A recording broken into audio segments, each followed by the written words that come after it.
எல்லாருக்கும் வணக்கம். நான் Hema Subramanian. Welcome to home cooking Tamil. இன்னைக்கு நம்ம Krishna Jayanthi special sweets and snacks recipes தான் பார்க்க போறோம். ஸோ வாங்க இப்போ நம்ம ரெசிபிக்குள்ள போகலாம்.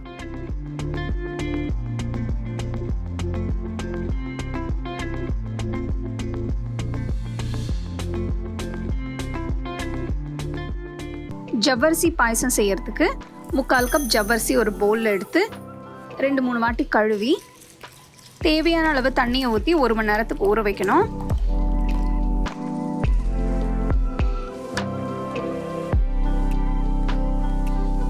அடுத்து ஒரு சாஸ் பேன்லேயோ ஒரு கடாயிலையோ 1 லிட்டர் பால் ஊற்றி நல்லா கொதிக்க விடணும்.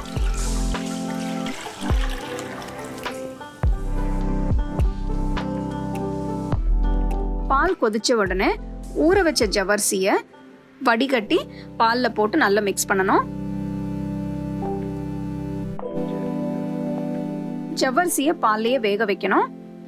15 நிமிஷம் நல்லா கொதிச்ச உடனே பார்த்தீங்கன்னா பால் நல்லா திக்கா இருக்கு, ஜவ்வரிசியும் நல்லா வெந்திருக்கு. இப்போ இதில் 1 டீஸ்பூன் ஏலக்காய் தூள் போட்டு நல்லா மிக்ஸ் பண்ணி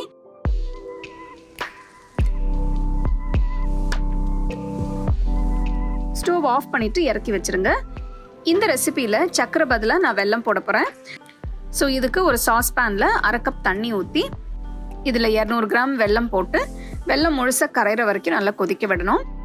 வெல்லம் இல்லைன்னா நீங்கள் சக்கரை கூட யூஸ் பண்ணிக்கலாம்.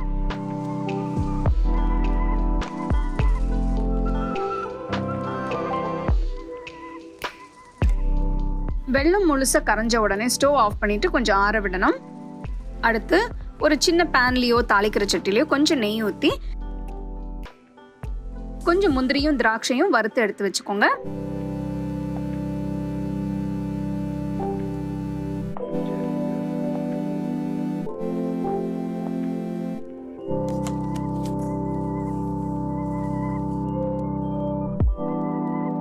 பாயசம் ஓரளவுக்கு ரூம் டெம்பரேச்சருக்கு வந்துருச்சு.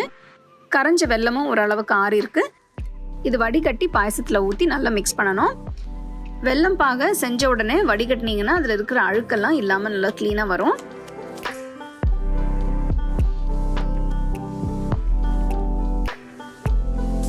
பாகு போட்டு மிக்ஸ் பண்ண உடனே பார்த்தீங்கன்னா கலர் அருமையாக வந்திருக்கு. வறுத்த முந்திரியும் திராட்சையும் இதில் போட்டு நல்லா மிக்ஸ் பண்ணிக்கோங்க.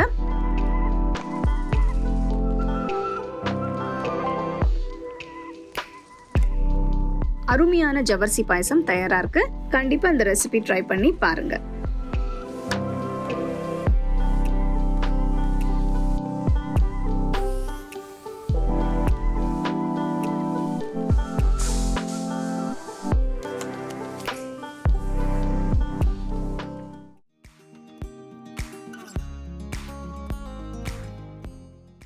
ரிப்பன் பக்கோடா பண்ணுறதுக்கு ஃபர்ஸ்ட் நான் 1/2 கப் பொட்டுக்கடலையை மிக்சியில் போட்டு நல்ல பவுடராக அரைக்க போகிறேன்.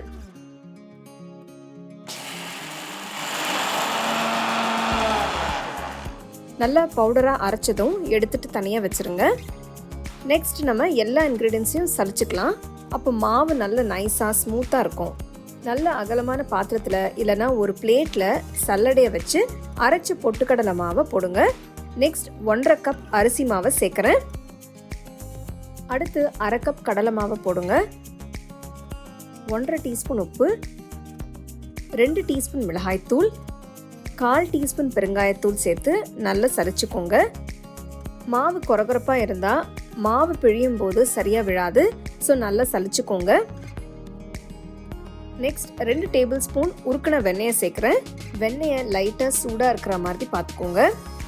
வெண்ணெய் சேர்த்ததும் நல்லா மிக்ஸ் பண்ணுங்க. மாவை கையில் பிடிச்சிங்கன்னா இந்த மாதிரி அப்படியே இருக்கும். இந்த கன்சிஸ்டன்சிக்கு மாவு வந்ததும் கொஞ்சம் கொஞ்சமாக தண்ணி ஊற்றி மாவை பிசைய ஆரம்பிங்க. ஒரே டைமில் நிறைய தண்ணி ஊற்றாதீங்க. தண்ணி நார்மல் வாட்டர் யூஸ் பண்ணுங்க.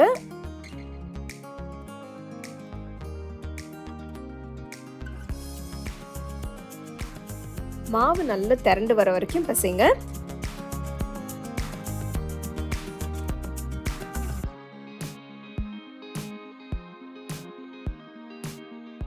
ரிப்பன் பக்கோடாக்கான மாவு இப்போ ரெடி ஆயிடுச்சு.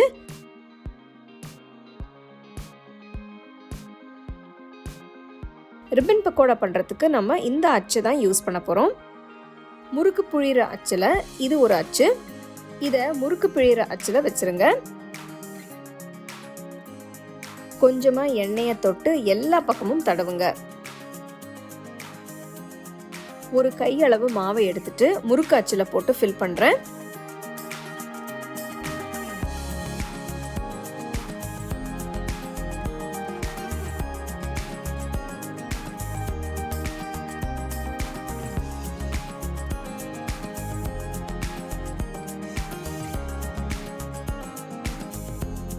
நெக்ஸ்ட் அகலமான கடாயில முறுக்கு பிழியறதுக்கு தேவையான அளவு எண்ணெயை ஊத்துங்க.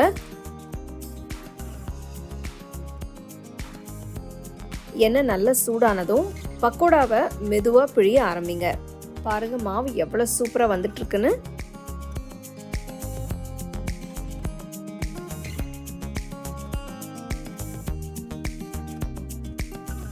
நொரை அடங்கி பக்கோடா கோல்டன் பிரவுன் கலருக்கு மாறினதும் எடுத்து ஒரு நிமிஷத்துக்கு அப்படியே வச்சிருங்க.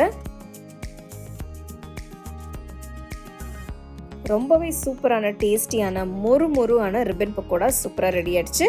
இது நீங்கள் ஃபெஸ்டிவல்ஸ்க்கு தான் செய்யணும்னு இல்லை, இது நீங்கள் ஸ்நாக்ஸ் மாதிரி எப்போ வேணால் செய்யலாம். செஞ்ச உடனே நல்லா ஏர்டைட் கண்டெய்னரில் போட்டு வச்சு வீட்டில் ஸ்நாக்ஸ் கேட்கும் போதோ இல்லைனா ஈவினிங் டீ காஃபிக்கும் நீங்கள் அது சர்வ் பண்ணலாம். கண்டிப்பாக ட்ரை பண்ணி பார்த்துட்டு எப்படி வந்ததுன்னு எனக்கு சொல்லுங்கள்.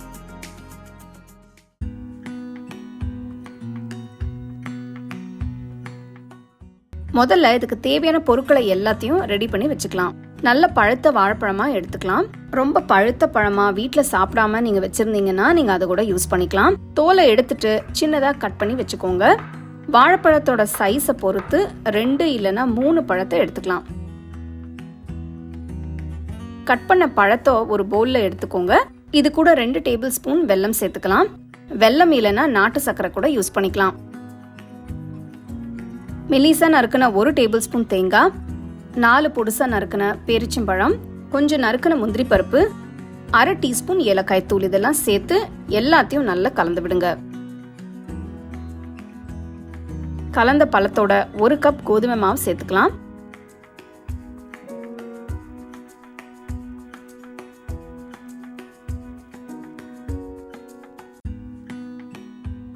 கை வச்சு பழம், வெல்லம், மாவு எல்லாத்தையும் நல்லா கலக்கிற மாதிரி பிசைங்க. தண்ணி சேர்க்கணும்னு அவசியம் இல்லை, வாழைப்பழத்துல இருக்கிற தண்ணியே போதும். தண்ணி பாலுன்னு தனியா எதுவும் சேர்க்க வேண்டாம். வேணும்னா ஒரு பாதி வாழைப்பழத்தை சேர்த்துக்கலாம்.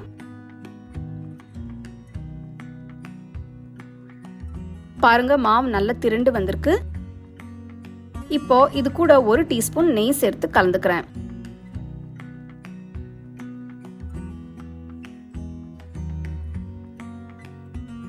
இப்போ இந்த மாவுல 1 சிட்டிகை குக்கிங் சோடா சேர்க்கிறேன். உங்ககிட்ட இது இல்லைன்னா நீங்க பேக்கிங் பவுடர் கூட சேர்த்துக்கலாம்.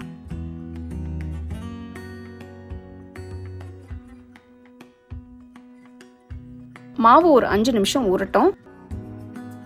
ஒரு கடாயில பொரிக்கிறதுக்கு தேவையான எண்ணெயை ஊத்துங்க.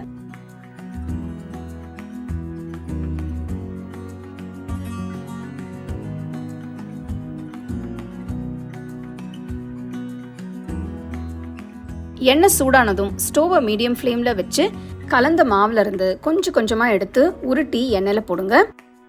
ஒரு பேட்சுக்கு 5-6 போட்டு நல்லா எல்லா பக்கமும் பொன்னிறமா வர வரைக்கும் பொரிச்செடுங்க.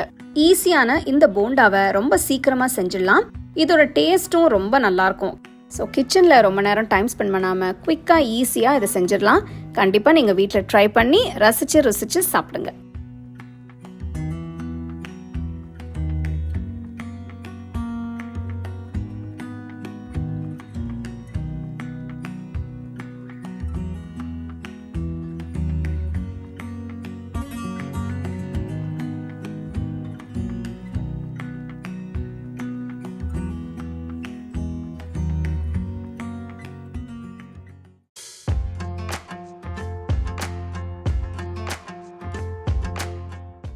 சீடை பண்றதுக்கு ஃபர்ஸ்ட் நம்ம உளுந்த வறுத்து அரைச்சுக்கலாம். அதுக்கு 2 டேபிள் ஸ்பூன் உளுந்த கடாயில சேர்த்து வறுத்துக்கோங்க. உளுந்து நல்ல கோல்டன் கலருக்கு மாறிடுச்சு. அடுப்பை ஆஃப் பண்ணிட்டு நல்லா ஆற விட்டு பவுடரா அரைச்சுக்கோங்க. நெக்ஸ்ட் நான் அரிசி மாவை வறுக்க போறேன். நான் 1 கப் அரிசி மாவு எடுத்திருக்கேன். மாவு 5 நிமிஷத்துக்கு வறுத்துக்கோங்க. ஆல்ரெடி ரெடியான அரிசி மாவு சலிச்சு வச்சிருக்கேன். இதில் அரைச்ச உளுந்து மாவையும் சலிச்சு சேர்த்துக்கலாம்.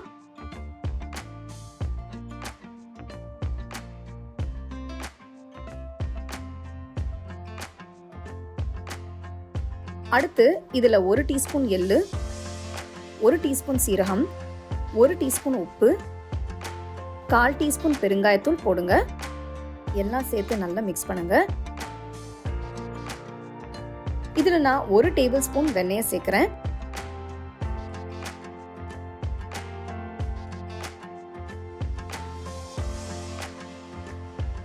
நெக்ஸ்ட் 1 டேபிள் ஸ்பூன் துருவின தேங்காயை சேர்த்து மிக்ஸ் பண்ணுங்க. கொஞ்சம் கொஞ்சமா தண்ணி ஊற்றி நல்லா பிசைங்க.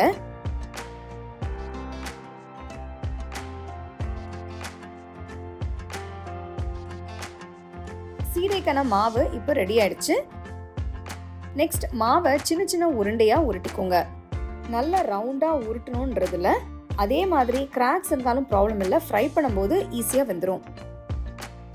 ரெடி பண்ண சீடையை ஃப்ரை பண்ணுறதுக்கு முன்னாடி ஒரு டிஷ்யூ பேப்பர் இல்லைனா நியூஸ் பேப்பரில் 10 நிமிஷத்துக்கு வைங்க. சீடையை ஃப்ரை பண்ணுறதுக்கு ஒரு சின்ன கடாயில் தேவையான அளவு தேங்காய் எண்ணெயை ஊற்றுங்க. தேங்காய் எண்ணெயில் ஃப்ரை பண்ணும்போது சீடைக்கு நல்ல ஃப்ளேவர் கிடைக்கும். உங்ககிட்ட தேங்காய் எண்ணெய் இல்லைன்னா நீங்கள் ரெகுலர் யூஸ் பண்ணுற எண்ணெயும் யூஸ் பண்ணிக்கலாம். தேங்காய் எண்ணெய் சூடு பண்ணும்போது கலர் சேஞ்ச் ஆகும், அதனால ஒன்றும் வரி பண்ண வேண்டாம். இப்போ கொஞ்சம் கொஞ்சமாக உருட்டின மாவை சேர்த்து பொரிச்சுக்கலாம். ஒரே டைமில் நிறைய போடாதீங்க, கொஞ்சம் கொஞ்சமாக போட்டு ஃப்ரை பண்ணுங்க. சீடையை பொரிச்சு எடுக்கிற வரைக்கும் அடுப்பை மீடியம் ஃப்ளேம்லேயே வேக விடுங்க. சீடை நல்லா லைட் ப்ரௌன் கலருக்கு வர வரைக்கும் ஃப்ரை பண்ணுங்க. ஸோ சூப்பராக உப்பு சீடை ரெடி ஆகிடுச்சு. இது நீங்கள் வீட்டில் எவ்வளோ ஈஸியாக செய்யலான்னு பார்த்தீங்க இல்லையா? கண்டிப்பாக இதை நீங்கள் வீட்டில் ட்ரை பண்ணி எப்படி இருந்ததுன்னு எனக்கு சொல்லுங்கள்.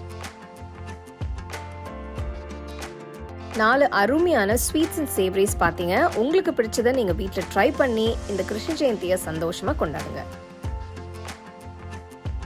உங்களுக்கு இந்த ரெசிபி பிடிச்சிருந்தா லைக் பண்ணி ஷேர் பண்ணி ஹோம் குக்கிங் தமிழ் சேனலுக்கு சப்ஸ்கிரைப் பண்ணுங்கள். மறக்காமல் பெல் ஐக்கானை கிளிக் பண்ணுங்கள். The second edition of our home cooking book is now available on our website 21frames.in. I'll give you the link in the description. You can go and check it out. The book is currently available only in India for now, so you can place your orders on 21frames.in.